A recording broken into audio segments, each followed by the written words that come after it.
ఇది ఏమాత్రం కూడా తలవంచకుండా లొంగకుండా ఎవరన్నా రూపాయి తీసుకుంటారన్నా కూడా మీరు ఏమాత్రం కూడా రూపాయి తీసుకోకుండా ముందడుగేసి తెలుగుదేశం జెండాపై ఒక మచ్చనిది రాకుండా ప్రతి ఒక్కరూ కూడా తెలుగుదేశం పార్టీ జెండాని ఈ రోజు ఇక్కడ వీక్షించినందుకు ప్రతి ఒక్కరికి పేరు పేరున నా హృదయపూర్వక కృతజ్ఞతలు నమస్కారాలు చెప్పుకుంటున్నాను. ఈరోజు మీ అందరికీ తెలిసిన విషయమే సోదరులారా, అనకాపల్లిలో మొన్న 2009లో 3వ స్థానం వచ్చింది. ఎందుకంటే ఈ రోజు ఈ విధంగా సమావేశం పెట్టి ఎవరు నోరెత్తి మాట్లాడే అవకాశం ఎవరు వచ్చింది చెప్ప మీ కార్యకర్తలు ఉపయోగించుకుంటే అది మొదటి స్థానంలోనే ఉంటారని చెప్పి ఈ సందర్భంగా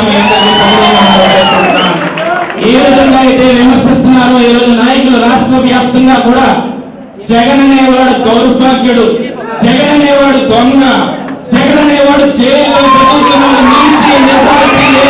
ఒక నాయకుడు అని చెప్పి ఎవరైతే విమర్శిస్తున్నారో ఆ నాయకుల దగ్గరికి వెళ్ళి కొబ్బరికాయ కొడుతూ ఉంటే అంతకంటే దౌర్భాగ్య స్థితి ఏదన్నా ఈ లోకంలో ఉంటారా అని చెప్పి ఈరోజు పాదయాత్ర మా నియోజకవర్గంలో వస్తుందంటే ఆ పాదయాత్ర ఒక పండగ మాకని చెప్పి ప్రతి ఒక్కరు కూడా భుజం మీద పసుపు జెండా వేసి నిలబడి ఉన్నాడే కార్యకర్తలు లాంటి వ్యక్తులు మీరు ఈరోజు నర్సీపట్నం నియోజకవర్గంలో సార్ అడుగు పెట్టినప్పుడు అప్పటి నుంచి కూడా ఒక యువకుడికి నేను రూరల్ ప్రెసిడెంట్ గా ఇచ్చానే నాకు గర్వంగా ఉంది జిల్లాలో అని చెప్పారు ఆయన చెప్పినప్పుడు నాతో అన్నారు, నువ్వు కూడా అన్ని విధాలుగా కూడా రానున్న రోజుల్లో ఉత్సాహంతో పనిచేయాలన్నారు. నేను ఒకటే మాట అన్నాను, పదవుల అవసరం లేదు సార్, 35 సంవత్సరాల నుంచి తెలుగుదేశం పార్టీని బతుకుతున్నాం, తెలుగుదేశం పార్టీని కొలుస్తున్నాం, తెలుగుదేశం పార్టీ పై ఒక మచ్చ కూడా రాకూడదని నిజాయితీగా బతుకుతున్నాం. అలాంటి కార్యకర్తలు ఎక్కడా కూడా రాని విధంగా ఈ రోజు మా జిల్లాలో ఉన్నారు. రేపు రానున్న రోజుల్లో అప్పుడు నందమూరి తారక రామారావు గారికి ఏ విధంగా అయితే మిమ్మల్ని ఏ విధంగా అయితే ముఖ్యమంత్రి చేసి నిలబెట్టామో అదే విధంగా ఈ పసుపు జెండాని ఈ జిల్లాలో రెపరెపలాడించి నిజాయితీగా పనిచేస్తామని నేను ఒకటే మాట చెప్తున్నాను. ఈ రోజు ఇక్కడికి వచ్చిన యువకులకు చెప్తున్నాను, యువకులకి మన పార్టీ పదవి ఇచ్చి నిలబెట్టింది, యువకులకి గౌరవాన్ని ఇచ్చింది. ఆనాడు అయ్యన్న పాత్ర గారు కానీ, బంగారు సత్యనామూర్తి గారు కానీ, దాని వీరభద్రరావు గారు కానీ అందరికీ కూడా ఎంతో విలువ ఇచ్చింది ఈ పార్టీ. కానీ ఈ రోజు యువకులు ఉన్నారే, వారికి పదవి ఇచ్చినప్పుడు వాళ్ళు ఒళ్ళు దగ్గర పెట్టుకొని పనిచేయాలి. ఏదన్నా మచ్చపడిందో యువకులు అంటారు పెద్దవాళ్ళందరూ వచ్చి. ఈ రోజు అందుకే ఒక యువకుడికి పదవి ఇచ్చినప్పుడు ఒళ్ళు దగ్గర పెట్టుకొని భుజం మీద బాధ్యత పెట్టుకొని పనిచేయాలి.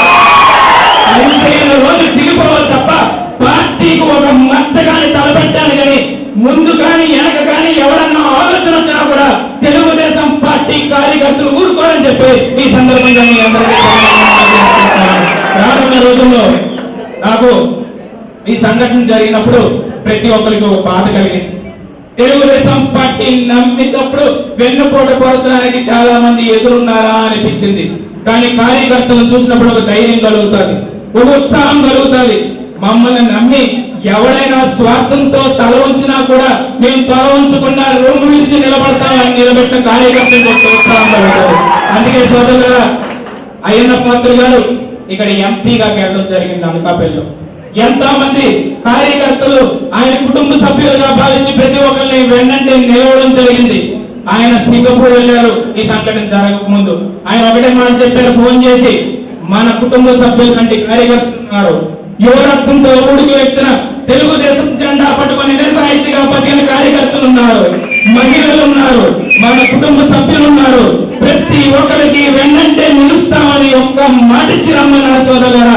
ఆ మాట ఇవ్వడానికి నేను ఉద్దేశించి ఈ రోజు అనకాపల్లి నడిపొట్టున ఇక్కడ స్టేజ్ మీద నిల్చొని ప్రతి ఒక్కరికి కూడా మాట ఇవ్వాలనే ఉద్దేశంతో వచ్చాను. ఈ రోజు ఇదే నిజాయితీతో, ఇదే పట్టుదలతో, ఇదే ఆశయంతో, ఇదే లక్ష్యంతో మనం చంద్రబాబు నాయుడు గారికి వెన్నంటే ఉండి తెలుగుదేశం జెండాని ఇక్కడ రెపరెపలాడించి ఆయన బహుమతిగా ఇవ్వాలని చెప్పి చేతులు జోడించి చేతుల నుంచి నా హృదయపూర్వక కృతజ్ఞతలు నమస్కారాలు చెప్పుకుంటాను. ఆఖరిగా ఒక్క మాట, ఇక్కడ మనకి కష్టం వచ్చింది అని తెలిసిన వెంటనే జిల్లాలో ఇక్కడ పెద్ద నాయకులు అందరూ కూడా అర్బన్ ప్రెసిడెంట్ దగ్గర నుంచి ప్రతి ఒక్కరు కూడా ఎమ్మెల్యేలు కానీ, తులసిరావు గారు కానీ, పన్నా సత్యనారాయణమూర్తి గారు కానీ, వేదిక అలంకరించిన మిగతా పెద్దలు కానీ మీ అందరి కోసం ఇక్కడికి వచ్చి వెన్నంటే నిలిచినందుకు మీరందరూ కూడా వారికి రుణపడి ఉండాలని చెప్పి ఈ సందర్భంగా మీ అందరికీ సవినయంగా మనం సెలవు తీసుకుంటున్నాం. థాంక్యూ.